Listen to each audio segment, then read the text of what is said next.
Good afternoon, Owl Pilots. Happy Friday. Mr. Hagedorn here with our math update. In Math 6, we took our mid-unit major, our Unit 6 mid-unit major today. We will be starting our end-of-unit major work next week. So we'll be starting talking about equations. We'll be solving for variables in equations next week.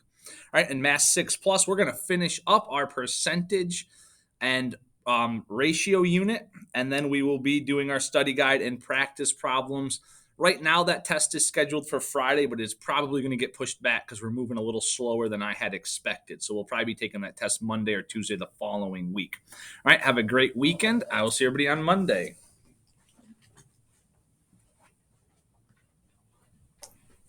Hi, all families. It's Mrs. Pedersen with your ELA update. We are continuing our study on World Without Fish and focusing on fish depletion. We are working on our end of unit assessment, which is creating a consumer guide that could go in a grocery store to help consumers make informed decisions about fish that are being depleted due to overfishing. So next week, we'll start the actual drafting of that. And then the following week, track out week, we'll actually type our final drafts. And then we will start thinking about novel choices for our literature circles, which will happen fourth quarter. So be on the lookout toward the end of next week about a letter regarding literature circles for fourth quarter. Hope you guys have a great weekend.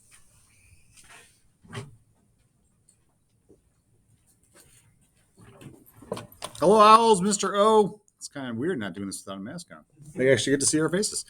Flower donations, first and foremost, thank you so much for those who donated. We had a late surge this morning, had perfect amount, and actually we can do part 2 of our flower dissection perfectly on Monday. So we had enough leftovers where on Monday we can do the second part to it.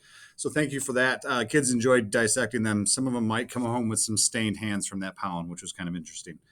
Either way, next week we're going to follow up with dissection day 2. We're going to get into a pollen story or a pollen comic, depending on what your student chooses. Then we're going to get into different processes plants use to survive. We're going to start with photosynthesis and cellular respiration. We're going to talk about how they're each unique, but how they're both interconnected between plants and all living things. And then we will get into dormancy and tropism before we track out. 2 weeks of track out, kind of crazy. Hope you have a great weekend. All right, friends, let's talk social studies just quickly. So this week we've been talking about historic trade routes and historic people and how they traded. We started in Mesopotamia and did a reading about that and kind of understood a little bit about the things that were traded in Mesopotamia and around Mesopotamia. And then middle of the week, we did a trade game where students were acting like the different city-states. So Susa versus Babylon versus Nippur versus Aleppo.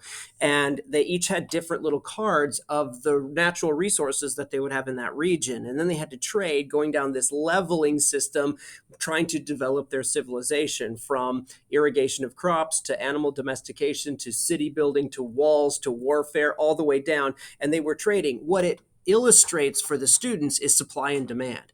They see very quickly that some things are in demand and therefore the supply is pretty low and the demand is pretty high and people are trading and there's this frustration because no one will trade for the grain that I need. And then we started working on the Silk Road and talking. Jace needs his computer. It's right there. Jace, come here.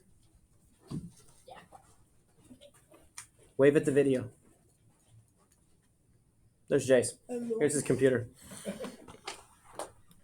Sorry about the interruption. That's going to make this over 5 minutes, but we're going to be fine.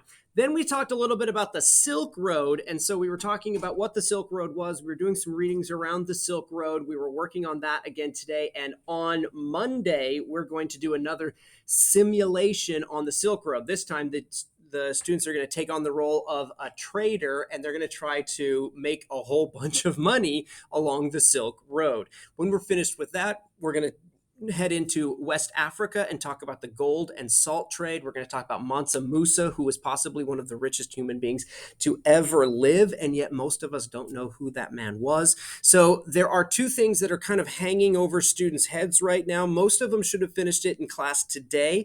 That's the Mesopotamian trade game reflection debrief, which they were working on after we did the trade game. They had to kind of talk about how it went. And then there is some Silk Road questions, which students were working on in class today. If they didn't finish it in class. I said get it done Friday afternoon so you don't have to worry about it on the weekend, but you might want to ask to see if they have those 2 assignments finished and turned in. Okay?